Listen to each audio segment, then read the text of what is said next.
Nakasamsam daw ng mga nakaw na parte ng sasakyan ang grupo ng Highway Patrol Group sa Region 3. Saludo na sana kami sa inyo.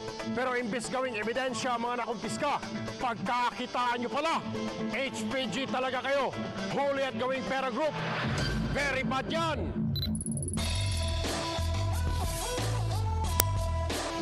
Makina, bumper, hood, headlights, side mirror at mugs. Ilan lamang ito sa mga kadalasang ginagasan para magmukhang bago at poging-pogi ang sasakyan. Kaya naman patok ang mga bilihan ng murang bahagi ng kotse, lalo na sa Banawe sa lungsod ng Quezon. Dinarayo ito ng mga motorista para sa surplus na auto parts at accessories. Pero may natutukan kaming dealer daw ng mga parte ng sasakyan sa Purok 2, Kanyogan sa bayan ng Kalumpit, Bulacan, kung saan mas makakamura at makasisiguro sa produkto. Gayunpaman, untouchable naman ang mga nagbebenta nito sa huli. Dahil ang mismong may hawak daw ng bentahan, Highway Patrol Group ng Region 3.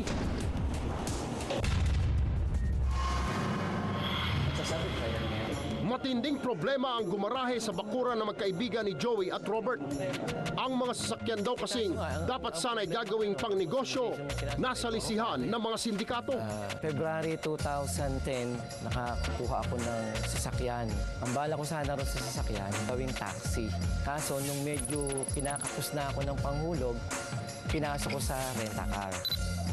Napakagat si Joey sa offer na nakakainganyo. Sa 23,000 pisong alok para sa renta kada buwan, mabilis nakuha ang tiwala ni Joey na nasa mabuting pangangalaga ang kanyang sasakyan. Nagulat na lang daw siya nang hindi na ito maipakita sa kanya nang minsang subukang hiramin. August ko nabigay, September, nung papasok ko na yung cheque, tumalbog. Pinuntahan ko ngayon yung nangyari ng cheque. Yun na nga, sinabi sa akin na nawawala na yung sasakyan. Napakalaki ng epekto. Dapat yung sasakyan sa ngayon sana kumikita na. Ang nangyari, nawala na nga, nagbabayad pa kami. Pati ang kaibigang si Robert, natangayan din ng 3 sasakyan. Actually kasi nung nalaman ko yun, yung kumuha sa amin, nung kaibigan namin na kumuha sa amin yung mga unit, pinatawag ko lahat yung mga nagpasok sa kanya. Kasi nga, hindi niya rin alam kung paano i-explain. Nagkaisa-isa kami na mag-file ng kaso doon sa rent-a-car na kumuha sa amin. Nitong mga nakaraang taon, tumaas ang insidente ng carnapping sa bansa. Pero sa pagkakahuli ng notorious carnapping syndicate na Dominguez Brothers noong Pebrero, nagminor ang mga kawatan ng sasakyan. Pagpasok nitong taon, 60% ang ibinaba ng bilang ng mga sasakyang ninanakaw. Puspusan pa rin daw ang ginagawa nilang pagtugis sa mga pinaghihinalaang sindikato. Sa statistics namin, bumaba ang carnapping mula noong January up to this month, November, as against last year, no, for the same period. Last year, we recorded 1,855. No? And ngayon is we only have about 700 or 721 to be exact. No? Lahat ng units, ang PNP units sa Metro Manila, pinagsama-sama yun, ang focus nila is to identify carnapping groups. Nawawala ngayon ang mahigit 2 truck ng mga chop-chop na nakaw na sasakyan. Noong ika-15 ng Nobyembre, ang untouchable na bilihan ng mga pyesa, pinasok ng mga operatiba. Isang malakihang raid sa warehouse ng mga chop-chop na sasakyan ay sinagawa sa Kalumpit, Bulacan.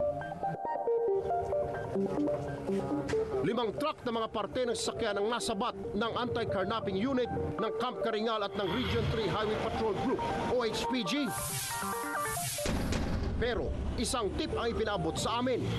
Ang nasamsam sa dambuhalang operasyon, kinarni raw ng mga buhaya. 2 truck daw ng surplus parts ang tinangay at naipakilo na ito ng mga kawatang may baril at tsapa. Marami ito, sir. Nasa 2 truck to, sir. Yung mga ebidensya, sir, ibinenta. Pero ang nakapagtataka, wala raw kaalam-alam ang mga nakatataas sa pamumuslit na ginagawa ng mga tauhan.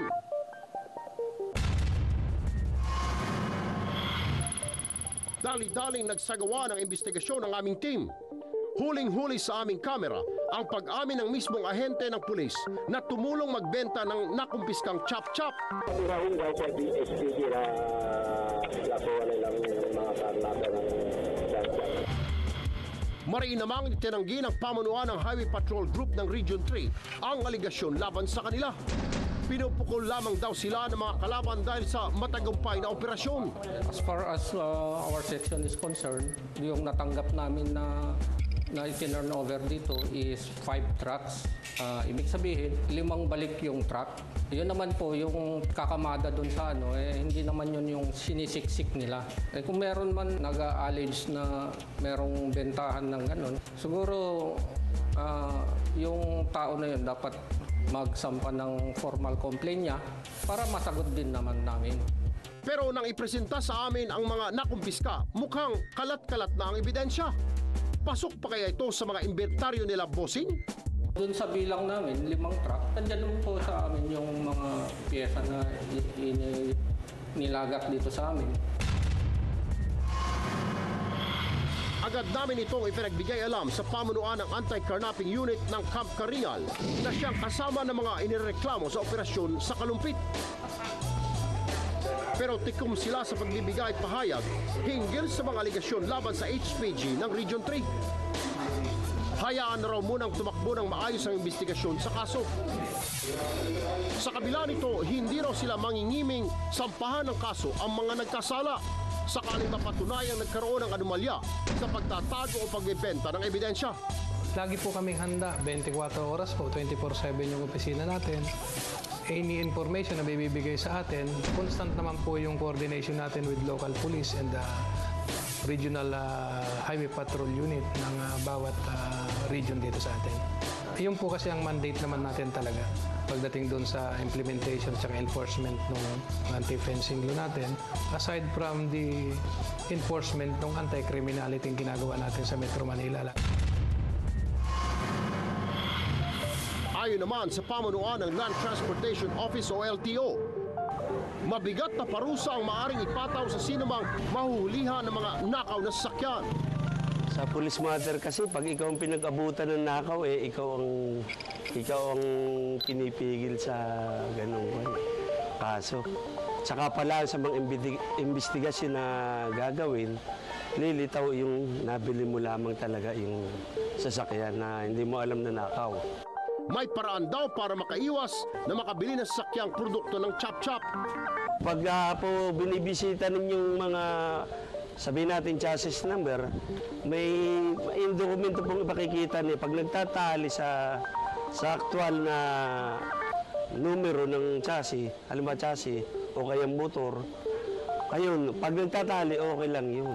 Pero bago kayo bumili ng sasakyan, kailangan i-verify muna sa LTO kung ayos naman yung mga sasakyan na yun. At doon ninyo maiiwasan na makabili ng nakaw. Itinalaga ang kapulisan sa kanilang pwesto para gampanan ng maayos ang tungkuling bantayan ng mga mamayan mula sa masasamang loob. Pero kung ang pagpapatupad naman pala nito ay may halong bantay sa lakay, pues wala kayong karapatang humarurot ng yabang sa likod ng mga papuring ginagawa nyo namang palang iligal na hanap buhay. Tutukan, kapitan ng isang barangay sa Tarlac, bumubuhay ng patay. Naniniwala ho ba kayo na ang mga tao na nagtrabaho ay isang patay? Sinwelduhan po siya ng 5,000 within 20 days.